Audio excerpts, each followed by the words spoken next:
Kasus pembunuhan berencana Brigadir J yang dilakukan Verdi Sambo memberikan dampak ke banyak orang. Salah satunya seperti yang dikeluhkan keluarga AKBP Arif Rahman. Istri AKBP Arif Rahman mengaku kini dirinya harus berjuang sendiri mengurus keluarganya gegara suaminya terjerat hukum karena Verdi Sambo. Dia mengaku harus mengurusi anaknya yang menderita hemofilia tipe A atau penyakit parah hubungannya dengan pembekuan darah saat suaminya berada di balik jeruji besi. Mengurus anaknya yang menderita penyakit langka, ia membutuhkan biaya yang tak sedikit.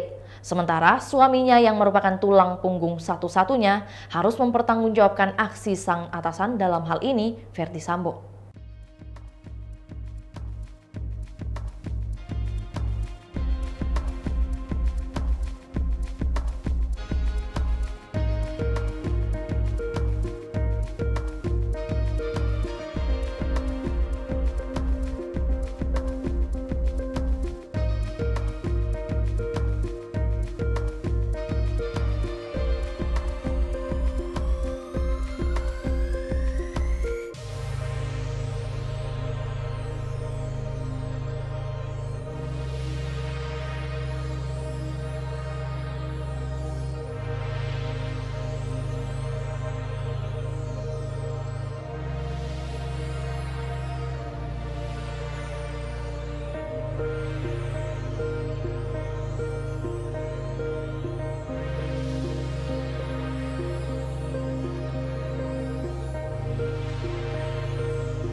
Itulah berita hot news kita pada hari ini. Saksikan berita hot news lainnya hanya di kanal YouTube dan Facebook Tribun Timur.